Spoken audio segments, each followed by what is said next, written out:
कानपुर में व्यापारी महासम्मेलन का आयोजन किया गया, जिसमें प्रदेश के विभिन्न जनपदों से आए व्यापारी नेताओं ने शिरकत की। सम्मेलन में राष्ट्रीय अध्यक्ष अनूप शुक्ला का माल्यार्पण और अंगवस्त्र भेंट कर भव्य स्वागत किया गया। सम्मेलन को संबोधित करते हुए राष्ट्रीय अध्यक्ष अनूप शुक्ला ने कहा कि व्यापारियों का उत्पीड़न लगातार बढ़ रहा है, जबकि देश की अर्थव्यवस्था को मजबूती देने में व्यापारी वर्ग की अहम भूमिका है।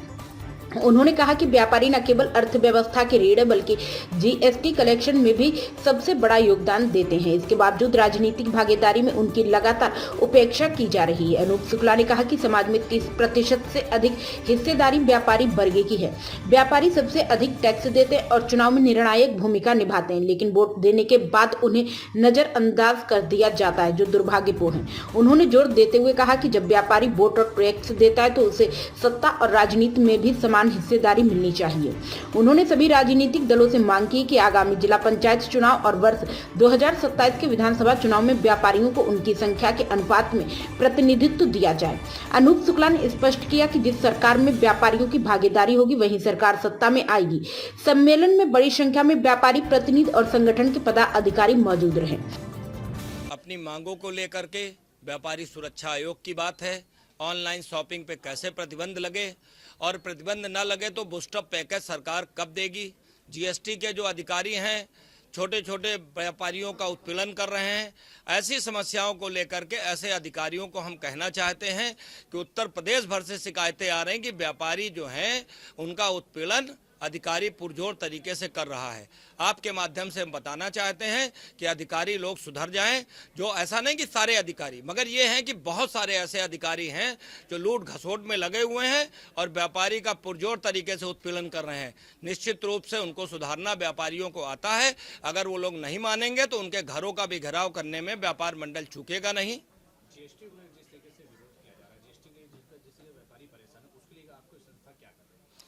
हम लोग तो आज आए हैं यहाँ पर, उत्तर प्रदेश भर का व्यापारी आज एकत्रित हुआ है और ये मैसेज देने का काम कर रहा है कि उत्तर प्रदेश की सरकार जागे और इन अधिकारियों पर कार्रवाई करे कि निश्चित रूप से ये जो अधिकारी हैं व्यापारियों को परेशान करने का काम कर रहे हैं। फूड विभाग के हैं, जीएसटी के हैं, कुछ पुलिस अधिकारी भी ऐसे हैं जो नाजायज रूप से परेशान करने का काम करते हैं।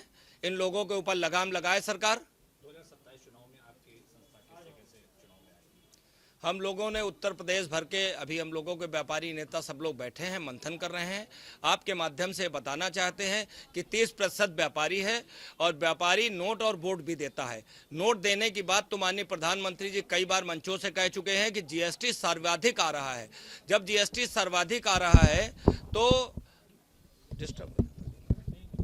जीएसटी सर्वाधिक आ रहा है तो ये कौन ला करके दे रहा है? ये व्यापारी ही हमारा जीएसटी ला करके देता है। कोई भी राजनीतिक दल है उसको चंदा देने का काम भी व्यापारी कर रहा है।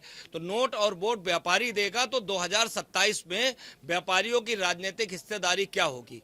अगर राजनीतिक दल अब नहीं चेते तो निश्चित रूप से हम लोग एक प्लान कर रहे हैं कि उत्तर प्रदेश भर में लगभग 250 सीटों पर उत्तर प्रदेश में व्यापारी नेता मैदान में, चुनाव के मैदान में होंगे और निश्चित रूप से एक बड़ी शक्ति दिखाने का काम करेंगे। व्यापारियों ने और हम लोगों के कई मंचों पे भी बात हो रही है। निश्चित रूप से कोई कानून अगर ऐसा है, मैं अधिवक्ता भी हूं, कोई कानून ऐसा है जिसमें अगर कोई गलत व्यक्ति शिकायत कर देता है और वो गलत पाया जाए तो निश्चित रूप से उस पर कार्रवाई होनी चाहिए। इस कानून में भी संशोधन की आवश्यकता है। मुझे लगता है कि सरकार ने जल्दबाजी में इसको लागू किया है और इस पर पुनर्विचार की जरूरत है और मुझे उम्मीद है कि बहुत जल्द सरकार इस पर विचार करेगी और विचार करके इसमें जो समस्याएं आ रही, जैसे 2-3 चीज़ों पर हम आपको बता दें कि 2025 की ड्राफ्टिंग है। बहुत सारे लोग सोशल मीडिया और मीडिया के माध्यम से बात आ रही है कि सुप्रीम कोर्ट के गाइडलाइन पे हुआ है। ये कुछ बात भिन्न है। इसमें 2025 की ड्राफ्टिंग में ओबीसी को इसमें नहीं लिया गया और ओबीसी चाहता भी नहीं है इसमें आना। और दूसरा तथ्य है कि किसी भी व्यक्ति को अगर उसका गलत कंप्लेन करेगा तो उस पर कार्रवाई का प्राविधान था, ये दोनों हटा दिया गया है। मुझे लगता है कि संशोधन बहुत आवश्यक है। किसी भी समाज को प्रोटेक्ट करना सरकार की जिम्मेदारी है, हम लोग भी उसका समर्थन करते हैं, परंतु उसी प्रोटेक्शन की वजह से कोई दूसरा समाज, एक बड़ी संख्या में समाज उत्पीड़ित हो जाए, उस पर गलत मुकदमे लगने, ये बर्दाश्त नहीं किया जाना चाहिए। प्राइम संदेश न्यूज से संवाददाता मयंक सैनी की रिपोर्ट।